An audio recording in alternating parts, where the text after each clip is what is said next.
Bonjour à tous et bienvenue dans Smart Patrimoine. Smart Patrimoine, l'émission qui vous accompagne dans la gestion de vos finances personnelles et qui décrypte également avec vous les actualités et les enjeux du secteur de la gestion de patrimoine. Une émission tous les jours à 13h sur Bismart. Et au sommaire de cette édition, nous commencerons comme tous les mardis avec Patrimoine Passion, le rendez-vous dédié aux investissements plaisir, passion ou alternatives de Smart Patrimoine. Et en l'occurrence, aujourd'hui, nous nous demanderons comment éviter les contrefaçons ou les arnaques en matière d'investissement plaisir. Nous aurons le plaisir justement de recevoir dans un instant sur le plateau de Smart Patrimoine Jérôme Dédéian, président de Mon Partenaire Patrimoine, avec qui nous reviendrons en particulier sur un sujet d'arnaque dans le monde des sneakers. Nous reviendrons sur celui qu'on a appelé le Bernard Madoff des sneakers, avant d'élargir un petit peu sur les conseils qu'il faut avoir en tête pour ne pas se faire avoir par des contrefaçons dans ce type d'investissement alternatif. Nous enchaînerons ensuite avec Enjeu Patrimoine, un enjeu patrimoine où nous aurons le plaisir de recevoir pour un grand entretien David Charlet, le président de l'Anacofi.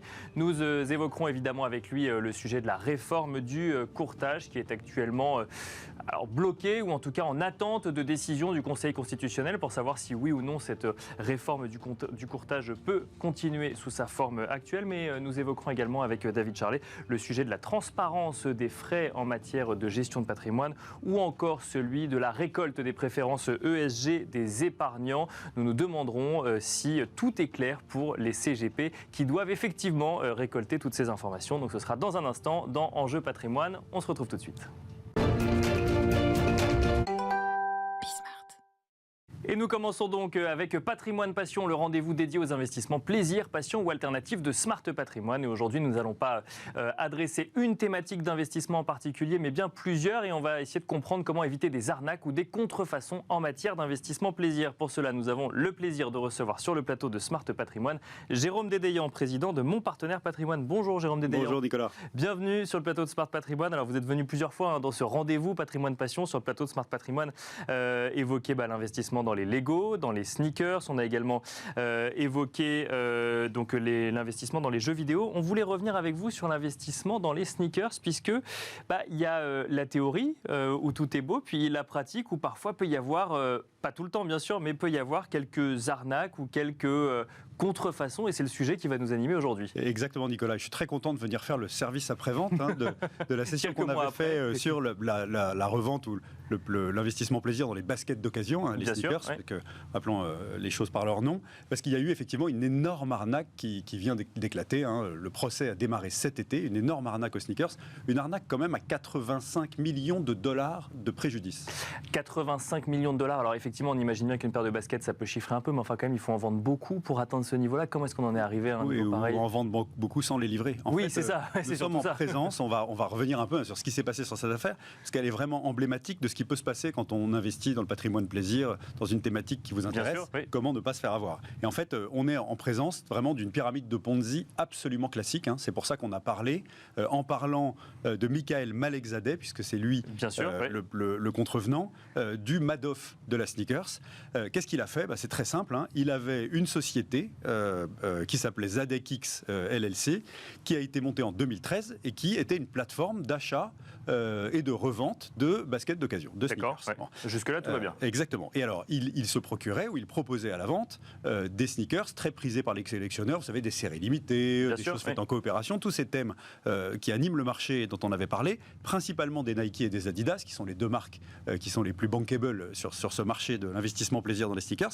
Et il les proposait à des prix extrêmement attractifs, parfois même avant que ces séries limitées ou ces coopérations sortent des ateliers des marques. Oui, c'est ça, c'est qu'il proposait de les acheter en avance. Donc on versait l'argent, mais on n'avait pas encore les sneakers. Exactement. Et quand je dis que c'est une pyramide de Ponzi absolument classique, c'est que parfois il avait les sneakers à livrer à ses clients qui lui avaient payé, parfois il ne les avait pas. Et donc, qu'est-ce qu'il faisait ? Il livrait celles qu'il pouvait livrer avec des clients qui étaient satisfaits. Celles qu'il ne pouvait pas livrer, en fait, il donnait à ses clients qui avaient prépayé et qui ne pouvaient pas livrer, il leur donnait des bons cadeaux ou des cartes cadeaux pour compenser le préjudice de ne pas avoir été livré. Et en fait, il a construit comme ça sa fuite en avant à la Ponzi, parce que pendant ce temps-là, chaque fois qu'il levait sur une nouvelle offre qui n'était pas sûr de pouvoir servir de l'argent, il le dépensait en voiture de sport, en train de vie dispendieux, etc. Et donc on est vraiment en présence d'un Ponzi absolument classique. Donc il s'est mis dedans tout seul, entre guillemets, en difficulté financière, évidemment parce qu'il dépensait l'argent sans livrer, ou parce qu'il livrait, mais en se procurant les baskets plus chères que ce qu'il les avait vendues sur d'autres plateformes, puisqu'il n'avait évidemment aucun partenariat avec les marques auxquelles il prétendait avoir accès ou donner accès facilement. Et donc finalement, en fait, il se refinançait avec la promesse d'achat de futurs baskets payés à l'avance, c'est ça ? Exactement. Bon, et alors comment est-ce que les investisseurs s'en sont rendus compte ? On imagine que ceux qui s'en sont rendus compte, c'est pas ceux qui ont reçu les baskets, c'est ceux qui ne les ont pas reçus pour le coup. Exactement. Et en fait, comme tout Ponzi, ça finit par s'effondrer, puisqu'on sait très bien que ça se termine toujours mal, une pyramide de Ponzi. Et la chute a été provoquée précisément par une série limitée. Alors, les aficionados des baskets d'occasion sauront. La Nike Air Jordan 11 Cool Grey, que Nike vendait $225 et que lui avait proposé à $115. Et il en a prévendu 600 000 paires, encaissant d'un coup, en prépaiement, 70 millions de dollars. Malheureusement, il en a vendu 600 000 et il n'a pu s'en procurer que 6 000. D'accord. Et donc évidemment, cette affaire acheté à prix fort. Et le bruit qu'a fait cette affaire avec tous les mécontents non servis a évidemment alerté les autorités qui ont diligenté une enquête. Après enquête, ils ont saisi chez lui, accrochez-vous, 6 millions de dollars en cash. D'accord. Plus de 1000 paires de baskets de collection, de sa propre collection personnelle, des voitures de sport, des montres, des sacs, etc. Son entreprise a fait faillite. Son entrepôt a été mis sous séquestre parce qu'il contenait encore 60 000 paires de baskets. Donc il y avait un business réel, c'était pas tout faux. Sinon, il n'aurait pas tenu aussi longtemps. On est parti d'une plateforme réelle qui s'est complètement emballée avec des promesses qui ne pouvaient pas tenir. Exactement. Donc l'entrepôt a été mis sous séquestre. Il restait dedans 60 000 paires.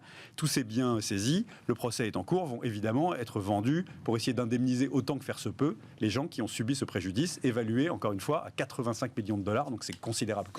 Alors c'est effectivement, il y a une des questions qui peut se poser, c'est qu'est-ce qui se passe quand on s'est fait arnaquer ? Est-ce qu'on peut faire un recours ou autre ? Mais d'abord, quand on entend une histoire comme celle-là, Jérôme Dédéian, quelles sont les leçons selon vous à tirer de cette affaire ? Eh bien, en fait, c'est que dès qu'il y a un marché en jeu, même dans l'investissement plaisir, dès qu'il y a du volume en jeu, de l'argent en jeu, eh bien, il y a des fraudes et des arnaques, comme sur tout marché, exactement comme les délits d'initiés en bourse, etc. Et donc quel que soit le marché, il y aura des arnaques. Exactement. Et donc, dès qu'il y a de l'enjeu financier. Et donc, ça veut dire qu'il faut y aller avec grande précaution, parce que une arnaque de cette nature-là, on peut la rencontrer dans le vin, on peut la rencontrer dans les montres, dans les stylos, enfin, dans tous les objets d'investissement plaisir qu'on aime évoquer avec vous sur ce plateau et dans cette rubrique. Voilà. Alors, ça, c'est évidemment particulier. On est en train de parler du Ponzi, c'est-à-dire quelqu'un qui vous vend quelque chose qu'il n'a pas ou qu'il se procure avec une tension financière que son bilan ne peut pas supporter. Donc c'est vraiment une forme d'arnaque particulière, clairement connue dans la finance. Pour autant, ce malgré le procès de Bernard Madoff, on a l'impression que ça n'empêche pas à d'autres de remonter une pyramide de Ponzi. Avec le commerce. Enfin, il y a des Ponzi qui remontent au Moyen-Âge. Vraiment, ça se termine toujours par un effondrement. Le problème, c'est de ne pas être le dernier à le détecter et de réussir à retirer ces marrons du feu avant qu'il ne soit brûlé. Bon, alors il n'y a pas que des pyramides de Ponzi, il y a d'autres types de fraudes auxquelles il faut faire attention. Voilà. À quoi il faut faire attention ? Plus classiques et sur lesquels, évidemment, qui sont moins emblématiques que celles-là, mais sur lesquels on peut se faire avoir quand on est dans l'investissement plaisir sur une thématique X ou Y, montre, Lego, etc. Jeux vidéo. Les trois grosses autres types d'arnaques, c'est évidemment la contrefaçon. D'accord. Ça veut dire que vous croyez payer un objet original et on va vous livrer une copie, parfois difficilement détectable, mais qui ne résistera pas à l'examen d'un expert. Et donc ça, il faut faire attention. C'est très très souvent le cas, par exemple, dans le marché des montres. Il y a énormément de contrefaçons. D'accord. Vous achetez des fausses Rolex, etc.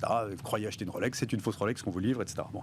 Il y a aussi des cas de mensonges éhontés sur la qualité du bien que vous achetez. On vous dit, il est en parfait état, il est dans son emballage d'origine, ce qui compte beaucoup pour sa valeur à la revente, etc. Et puis en fait, vous recevez un truc abîmé, usé, qui n'est pas dans le bon emballage, etc. Donc, il faut notamment tromperie sur la marchandise, en fait, que vous achetez. On vous l'a présentée pour plus belle qu'elle n'était. Voilà. Ça vaut aussi pour les certificats d'authenticité dans certains cas. Exactement.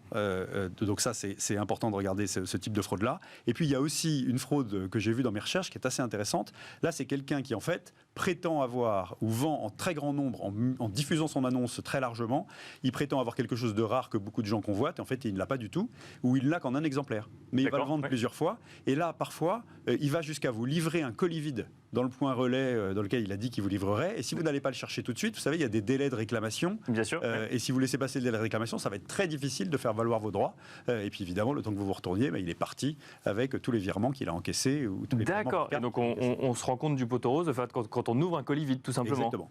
D'accord, ok. Bon, alors, vaut mieux se rendre compte avant. Comment est-ce qu'on fait pour se prémunir de ce type d'arnaque ou de contrefaçon? J'ai réfléchi avec mon bon sens paysan et avec notre équipe de mon partenaire patrimoine. Peut-être que nos auditeurs trouveront d'autres règles. On a trouvé 5 règles à respecter pour essayer de minimiser ces risques de se faire avoir quand on est dans la thématique de l'investissement plaisir. Là encore, quel que soit le domaine dans lequel on a envie d'investir, que ce soit les montres, les Lego, les jeux vidéo, les sneakers, etc. Déjà, avant que vous nous donniez les 5 règles, quand on reprend votre exemple, qu'une paire de Air Jordan Air 11 Cool Grey se vend $225 et qu'on vous la propose à moitié prix, $115 à peu près, moitié prix, est-ce que là, déjà, ça doit être une alerte d'arnaque? Évidemment, les choses ont un prix. Et alors, en fait, je reviens à ma règle numéro 1.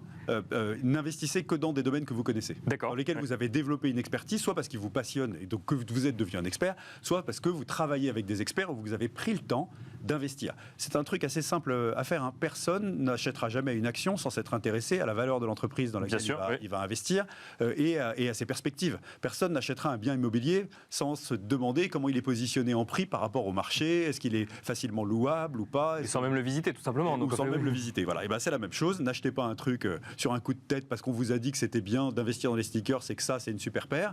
En fait, il faut vraiment être un expert, il faut s'intéresser et donc il faut vraiment être, règle numéro 1, n'intervenir que sur des marchés de biens atypiques sur lesquels on a développé une expertise et à défaut déléguer à des experts. La deuxième chose, c'est, deuxième règle, n'achetez que des objets qui vous plaisent. Parce que si jamais vous êtes un peu déçu ou quoi, au moins vous avez le plaisir de la possession d'un truc qui vous plaît dans un domaine qui vous plaît, et puis vous pourrez le garder et vous aurez au moins on va dire la satisfaction du collectionneur, de la jouissance, la satisfaction de l'investisseur ayant fait une bonne affaire à la revente. Voilà. La règle numéro 3, limitez votre risque en montant. L'investissement plaisir, on le dit à chaque fois sur votre plateau, ça doit représenter une fraction marginale de votre épargne ou de votre patrimoine. Et donc ça veut dire à la fois qu'on ne met pas dans l'investissement plaisir, on ne joue pas toute sa fortune sur ces thématiques-là, d'une part, et deuxièmement qu'au sein de la thématique, on essaye de ne pas faire un unique coup sur un objet très cher, on essaye de répartir, d'acheter régulièrement pour essayer de lisser, là aussi, son risque dans les choses. Bien sûr, donc ça c'était la quatrième du coup. Alors la quatrième, c'est acheter des objets en bon état, donc ça c'est important. Et si possible, on l'a dit, dans leur emballage d'origine, puisque c'est un des moyens que vous avez d'en garantir l'authenticité d'une part, et deuxièmement, d'avoir une plus grande liquidité à la revente, plus facile à placer. Donc ces objets-là ont plus de chances évidemment de garder ou de conserver ou d'augmenter leur valeur. Et puis la règle numéro 5, c'est évidemment de traiter avec des vendeurs sérieux. Alors dans le cas de Malek Zadeh qu'on évoquait sur l'arnaque aux sneakers, c'était compliqué de le détecter puisqu'il y avait une vraie activité avec un entrepôt, il y a des clients qui étaient servis, etc. Finalement, il est tombé, il s'est goinfré parce qu'il a perdu la raison par rapport à son succès commercial et sa capacité opérationnelle, et c'est devenu un Ponzi massif. Et comme il avait par ailleurs quelques petites dépenses personnelles, il s'est laissé embarquer, entre guillemets. Et alors, est-ce qu'il y a des moyens, et on finira là-dessus, de détecter un vendeur sérieux ou en tout cas un vendeur pas sérieux? Oui, alors il y a le prix, donc on en a parlé. Donc, voilà, dès que l'offre de prix vous semble trop attractif par rapport au marché, passez votre chemin, il y a très probablement une arnaque derrière. Vérifiez évidemment son rating sur les réseaux sociaux. À la moindre alerte ou s'il n'est pas noté, n'y allez pas. Voilà, vous n'y allez pas. Vous pouvez essayer de le contacter.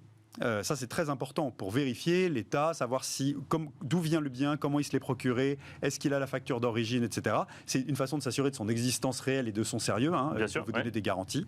Donc ça c'est extrêmement important. Et puis après, il y a évidemment les précautions d'usage habituelles sur les vendeurs trop exotiques ou qui utilisent des plateformes de paiement un peu chelous. Là il faut partir en courant. Voilà. Et si vous le pouvez, essayez de traiter avec des vendeurs sur des plateformes qui prennent le risque de les évaluer et qui engagent leurs responsabilités sur la livraison. Donc de ce point de vue-là, il vaut mieux être sur Amazon que sur Facebook, par exemple, pour acheter des sneakers, par exemple. Voilà. Et bon, on finira là-dessus. Merci beaucoup, Jérôme Dédéian, président de Mon Partenaire Patrimoine. Merci beaucoup. Merci, Nicolas. D'être venu sur le plateau de Smart Patrimoine. Et quant à nous, on se retrouve tout de suite dans Enjeu Patrimoine.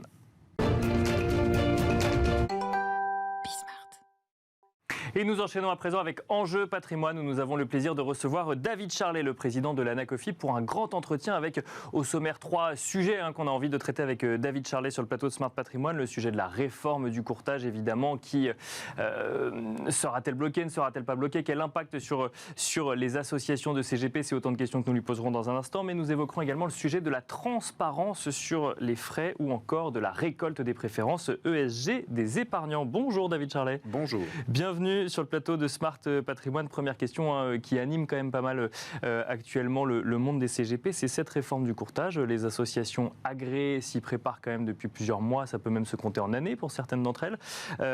Le sujet est bloqué, si je puis dire. La réforme, on ne sait pas encore, mais le sujet est bloqué puisque le 25 juillet dernier, le Conseil constitutionnel a été saisi par le Conseil d'État d'une question prioritaire de constitutionnalité afin, je cite, d'examiner la conformité de la réforme du courtage au regard de la Constitution. Quand on arrive devant le Conseil constitutionnel, on se dit, bon, là, il y a trois choix, c'est ou c'est oui mais, ou c'est non. Et si c'est non, ça veut dire qu'on arrête purement et simplement cette réforme du courtage. Comment est-ce que vous voyez les choses, David Charlet ? Bon, la première chose, c'est on a vu il n'y a pas très longtemps une externalisation du ministère de l'économie qui a dit si c'est non, on la refera, mais on la fera. Bon. D'accord. Donc déjà différemment mais... Différemment donc, mais voilà. Donc il y a une vraie volonté, il y a une volonté qui est assez ancienne, puisque rappelons-nous qu'il y a quand même eu un faux départ après la loi Pacte. Et c'est revenu. Et puis, rappelons-nous aussi qu'en France, on est un pays de la co-régulation depuis le début des années 2000, côté CIF, qu'on est un pays dans lequel on a des ordres. Tout ça, il y a un certain nombre de pays où ça n'existe absolument pas. Donc, on a cette culture d'impliquer les professionnels à l'intérieur de l'organisation d'une profession. Il y a des années, c'était les ordres, mais ça se prête bien aux professions civiles et pas forcément aux ordres. Aujourd'hui, c'est un système de hautes autorités indépendantes qui se rattachent des entités de professionnels. Voilà. Donc, clairement, je pense qu'il fallait quelque chose et ce que dit le ministère, c'est qu'il y aura quelque chose. Après, oui, on est dans un moment où on est un peu dans l'expectative, mais ça ne va pas durer très longtemps, quelques semaines, et bien sûr, on va savoir ce qu'il en est. Oui, parce que la décision devrait être rendue au plus tard, le 25 octobre, oui, c'est ce qu'on a en tête, 25 ou 26. On sait qu'on a une audience le 11 octobre et ils prennent leur décision en général sous une dizaine de jours, donc on devrait même l'avoir avant. D'accord, la date qui était annoncée comme étant la date à laquelle on aurait la réponse, c'était le 26. Ce qui veut dire que, de toute façon, tout ce qu'on avait à faire dans les différentes associations, c'est fait. Je rappelle qu'on a dû ouvrir en état de fonctionner le 1er avril. Bien sûr, oui, c'est ça. C'est que, en fait, ce questionnement arrive juste après, finalement, que ça entre en vigueur, en tout cas pour les niveaux IOBSP. C'est un juste après de nombreux mois. C'est-à-dire que les organisations professionnelles ont déjà eu une réunion avec l'ACPR pour un état des lieux et leur bon fonctionnement avec une ACPR qui leur a dit, bon, nous entendons que ça fonctionne comme c'était prévu, où en êtes-vous ? Voilà. Bien sûr. Donc, on est vis-à-vis de l'ACPR, on n'est plus du tout dans le on verra plus tard. On est dans le on continue tel que c'est prévu et veuillez nous rendre des comptes quant à ce que vous avez mis en œuvre et si ça marche. Voilà. Et la réunion a je crois 2 semaines à peu près. Donc voilà. Et alors, pour les gens qui nous écoutent, que ce soit épargnants ou CGP, vous dirigez une des plus grandes associations de CGP en France. Si jamais le Conseil constitutionnel révoque la réforme du courtage, c'est une crainte, un risque pour le secteur ? C'est une crainte. Ce serait, à notre sens, ce serait une bêtise. Ça, c'est un premier point. La deuxième chose, c'est que l'ANACOFI se définit comme la principale organisation des courtiers, des entreprises du courtage et du conseil, banque, finance, assurance, dont sont les CGP et dont sont chez nous les conseils en finance et développement d'entreprise. Voilà. Donc les courtiers, on s'en occupe déjà depuis des années. Nous étions déjà classés dans la catégorie des associations d'accompagnement des entreprises. D'accord. Donc pour nous, ce qui se passe, c'est simple. On avait 3315 entreprises au 31 décembre avant l'entrée en vigueur de la réforme. On en a 4200 à cette heure. Ça nécessite une association qui, peu ou prou, est de la taille de celle qu'on a. Et les services qu'on nous a demandé de déployer, 95%, c'était ceux qu'on offrait déjà aux entreprises. Ça vous donne une petite idée de ce qui se passera si jamais la réforme tombe. C'est de toute façon, l'ANACOFI continuera son job. Le premier faux départ qui a eu lieu avec Pacte, on était tous en train de se mettre en ordre de bataille. Notre réponse est la même. C'est nous garderons les services et puis tout ce qu'on aura eu à déployer sera maintenu pour les membres que nous garderons. Mais enfin, on avait déjà 3315 entreprises avant la réforme. Donc, pour celles-ci, les moyens à mettre en œuvre sont importants. Donc, voilà. Et puis après, le turnover aujourd'hui des salariés fait qu'en 2 ans, les salariés qu'on a embauchés en plus seront partis. On fera juste pas de recrutement, mais de la réorganisation interne s'il le fallait vraiment. Voilà. Par contre, effectivement, on a engagé 1 million d'euros, on a dépensé des centaines en plus du budget normal, on a engagé des centaines et des centaines d'heures de travail d'équipe. Ça, ce serait perdu parce que tout n'était pas nécessaire dans ce cas-là. Et il y aurait un peu de râlerie de ce côté-là, c'est certain. Bon, on ne va pas revenir sur le sujet même de la réforme du courtage, ou en tout cas du pourquoi il y a une question prioritaire de constitutionnalité. On l'a déjà traité dans cette émission et on le retraitera dans cette émission. Il y a 2 autres sujets sur lesquels on trouvait intéressant d'échanger avec vous, David Charlet. Il y a tout un travail qui est fait actuellement sur la transparence des frais. On se souvient que ça avait été une demande de Bruno Le Maire en matière de PER, d'ailleurs, et que maintenant on a des tableaux qui permettent une transparence et une comparabilité des frais. Mais là, il y a, et vous êtes associé à ces discussions, un sujet sur la transparence des frais au sens global, quand on parle de gestion de patrimoine. Oui, alors... La problématique, elle vient du fait qu'en Europe, on a un grand débat sur les modèles de rémunération des entreprises de l'accompagnement de l'investisseur, de l'épargnant, du consommateur, appelez ça comme vous voulez, et que, en gros, ce qu'on peut dire, c'est on a le droit au modèle que l'on veut, à la condition d'être transparent sur les frais et la rémunération. Bien sûr. Oui. Donc alors, on rappelle les 2 modèles, c'est qu'il y en a un où il y a des rétrocessions et l'autre où on est payé en honoraire. Officiellement pas. Oui.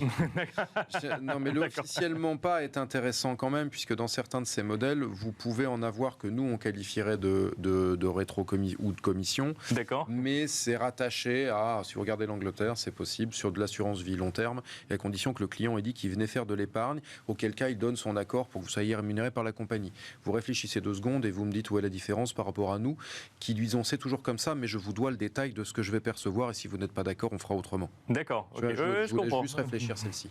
Donc il n'y a pas d'uniformisation européenne. C'est ce que vous nous dites déjà sur ce qui est indépendant ou CGP ou CGPI. C'est encore un autre sujet. D'accord. Okay. C'est-à-dire que l'indépendance en matière en finance, elle induit mécaniquement le refus de la rétrocession. Bien sûr. Oui. Mais c'est pas vrai en assurance, c'est pas vrai en bancaire. Donc là on rentre dans un domaine où là ça deviendra un peu compliqué pour le faire en quelques minutes. Donc le sujet part simplement de cette chose-là qui est en Europe, les États ont le droit de choisir leur modèle, mais dans les États où on est libre du mode de rémunération, on doit assurer un minimum de transparence, plus un certain nombre d'autres choses, des procédures, etc., pour garantir qu'on n'aura pas de problème sur le client, mais voilà. Donc là, pour faire simple, ça veut dire que quand on a un épargnant en face de nous et qu'on lui dit vous ne payez pas puisque c'est par exemple, je sais pas moi, l'émetteur de produit qui va me payer. En fait, il paye, il doit le savoir. Mais surtout, vous devez savoir exactement comment ça se passe. Exactement, vous devez savoir comment ça se passe et vous devez savoir combien moi qui suis votre conseil. C'est-à-dire juridiquement, c'est vous qui me demandez de l'aide, c'est vous mon client, c'est pas celui dont je vais vous proposer in fine un produit. À partir de là, il doit savoir ce qu'il a à savoir et entre autres choses, combien nous on a gardé. Ce qui en soi n'est pas anormal et c'est acté surtout. Donc par contre, ce que l'on a vu, c'est que les différentes règles européennes ont amené à différentes solutions selon les univers. Et donc encore une fois, banque, assurance, finance, c'est pas la même manière de faire de la transparence. D'accord. Donc les travaux actuels, ils ont vocation à faire 2 choses. La première, c'est qu'on est en train de renégocier les textes européens. Et que donc il faut graver dans le marbre ce qui sera la règle dans l'ensemble des pays, ou la liberté d'agir dans l'ensemble des pays de l'Union pour les 12 ans à venir. D'accord. Donc on est en train de finir cette négociation. Pour correctement finir cette négociation, encore faut-il que dans les différents États, on ait fait les études et qu'on ait fait la réflexion qui était nécessaire. La France souhaite donc faire sa proposition, c'est un travail qui a déjà commencé il y a un moment, mais là, stabiliser ce qu'elle va proposer, et entre autres acteurs, mais l'un des principaux acteurs à qui il est demandé de réfléchir, c'est le comité consultatif du secteur financier. Comité consultatif du secteur financier, c'est en gros la 60aine d'experts mis à la disposition du ministère par les différents acteurs du marché. Bien sûr. On avait déjà reçu mission de travailler d'une manière franco-française sur l'amélioration de cette transparence. Ce qui avait amené, entre autres choses, à ce dont vous parliez, c'est-à-dire la transparence sur les PER. Et en même temps, on avait glissé dedans et sur les contrats en unité de compte d'assurance vie. Voilà. Donc là, on a un gros travail qui a été fait, qui doit continuer, puisqu'on a encore une séance demain sur ce sujet, et on doit essayer de stabiliser quelque chose qui permette une uniformisation, parce que c'est pas le cas. Et ça gêne absolument toute la chaîne, c'est-à-dire de la société de gestion à la compagnie d'assurance jusqu'au terrain qui va devoir répondre aux clients, on est dérangé parce que c'est pas les mêmes règles, ça doit rentrer dans des outils. Aujourd'hui, les choses sont digitales et si elles sont pas digitales, il faut le faire à la main, mais c'est quand même plus facile si tout a le même format. Donc on a du mal à récupérer l'information qui permettrait une réelle lisibilité des frais, c'est ça ? Alors, ça, c'est un effet pervers de ce que ça provoque. Mais c'est surtout qu'un même client, s'il a une assurance vie, s'il a un compte titre, la transparence n'est pas assurée de la même manière. D'accord. Donc, donc on n'a pas la même il ne va donnée. pas comprendre, et le professionnel lui-même, pour construire ces deux tableaux, c'est une galère. Donc, on essaye là de résoudre ça, et par étapes, par touche, les travaux du CCSF amènent à ça. Alors, par touche, sauf que là, on essaye de passer carrément la montagne d'un bond, c'est-à-dire que ce qu'on essaye de faire et qu'on devrait pouvoir produire dans les semaines à venir, c'est une proposition française d'uniformisation totale. C'est ce que j'allais dire, c'est que ça veut dire en fait on aura un référentiel quel que soit le produit. D'accord. C'est l'idée. Et ça c'est possible ? Oui, en tout cas, vous y travaillez. Ouais. Non, mais c'est possible. C'est possible. Après, ça peut vouloir dire que nous, en France, on va être mieux disant que la règle européenne telle qu'elle est connue aujourd'hui. D'accord. Okay. Mais c'est déjà le cas avec Pacte, donc c'est pas très grave. Et ça permet de proposer au niveau européen une solution française. Vous voyez, ça, c'est possible, ça marche. Si vous voulez vraiment passer le pas et rajouter de la transparence dans les textes européens, il n'y a qu'à faire comme ça. Voilà. Et le résultat qui sera présenté demain, je le connais déjà un peu et qui sera discuté. Très franchement, ça me semble faisable. Dernière question, il nous reste 2 minutes. David Charlet, il y a un sujet sur lequel j'avais envie de vous poser quelques questions aussi, c'est la récolte des CGP ou des CIF, des préférences ESG des épargnants. On en parle souvent dans cette émission et ce qui ressort quand même, c'est que tout le monde n'est pas forcément au courant encore aujourd'hui qu'il faut récupérer les préférences ESG des épargnants, qu'on ne sait pas exactement les questions qu'il faut poser, qu'on sent que tout ceci se met en place mais que rien n'est encore 100% clair, alors même que certains doivent déjà commencer à le faire. Alors, si vous voulez dire que les autorités européennes ont été à la bourre sur un texte qui est... le politique a annoncé une date de sortie et personne n'était capable de produire à cette date. On va le faire, juste un exemple. Pour la sphère financière, en France, on a déplacé l'entrée en application à janvier 2023. Bien sûr. Par contre, en assurance vie, on ne l'a pas décalé. Depuis le 2 août, vous devez appliquer. Bien sûr. Le seul petit problème, c'est que le document qui a été fourni par le IOPA, donc le super régulateur européen, il date de la semaine du 20 juillet. Alors, pour transformer tous vos protocoles et vos documents en l'espace d'une semaine dans des entreprises, en plus en pleine vacances, et ce, quel que soit le pays d'Europe, je vous souhaite bien du plaisir. Bon, et quand on regarde ce document est très intéressant. Et franchement, il dit déjà des choses que beaucoup de ceux qui construisent des documents aujourd'hui en essayant d'avoir quelque chose n'ont pas intégré. Ils ne donnent pas le détail. Donc on ne sait pas ce qu'on doit demander. Ou en tout cas la façon dont on doit le demander. On voit à peu près ce qu'on doit demander, mais par exemple, il y a quelque chose où il renvoie aux autorités locales en disant la granularité devra être suffisante au regard du client et de ce qu'il a proposé. Quelle granularité voulez-vous ? Voilà, on parle de taxonomie. Alors la taxonomie, outre le fait que celle sur le E, elle est discutée, on parle de ESG. On n'a même pas la taxonomie S et G. Bon, on nous indique maintenant où doit se trouver la question sur l'appétence des clients en matière d'ESG. Ou dans des questionnaires. Des gens travaillent depuis des mois à avoir des logiciels et on les ont glissés là où ils pensaient qu'il fallait les glisser à l'intérieur de KYC ou de fiches clients standardisées, digitalisées, les ont programmés. Et là, on leur dit, voilà, il faut le mettre à tel endroit et pas à un autre. Bon, c'est très bien. Ça, au moins, vous voyez, là-dessus, on a une réponse claire. Mais on l'a un peu tard.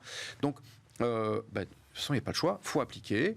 On commence à avoir des choses, mais c'est sûr que... Mais pourtant, on récupère déjà les appétences ou l'aversion au risque aujourd'hui. Donc en fait, il ne suffit pas de caler les préférences ESG sur ce qui marche déjà pour le risque ? Alors, d'abord, les deux peuvent avoir une certaine corrélation, elle n'est pas parfaite. D'accord. En matière de risque, la question qui doit être posée, c'est quasiment du comportemental. On balance une série de questions, on a les réponses du client et on va pouvoir dire vous valez 2 sur 7. D'accord. Sur une échelle de 7, qui est une échelle SRI, que tout le monde connaît. En matière de ESG, on ne marche pas comme ça. En matière de ESG, c'est le client qui va s'auto-scorer. Donc c'est différent. D'accord, je comprends. Ce que ça signifie n'est pas la même chose. En matière de risque, ça dit c'est ça, sa vraie tolérance au risque. En matière de ESG, il peut y avoir un énorme écart. C'est-à-dire que lui, on va lui demander est-ce que vous conduisez une voiture essence ? La réponse sera oui. Est-ce que vous mangez de la viande rouge ? La réponse sera oui. Est-ce que vous adorez le carbone ? La réponse sera toujours oui. Et la question en fait qu'on va lui demander, c'est en matière d'investissement, jusqu'à quel point voulez-vous être ESG ? En fait, il peut vivre comme quelqu'un qui détruit la planète, qui se fiche éperdument du S et du G, mais qui dit dans mes investissements, je voudrais l'avoir.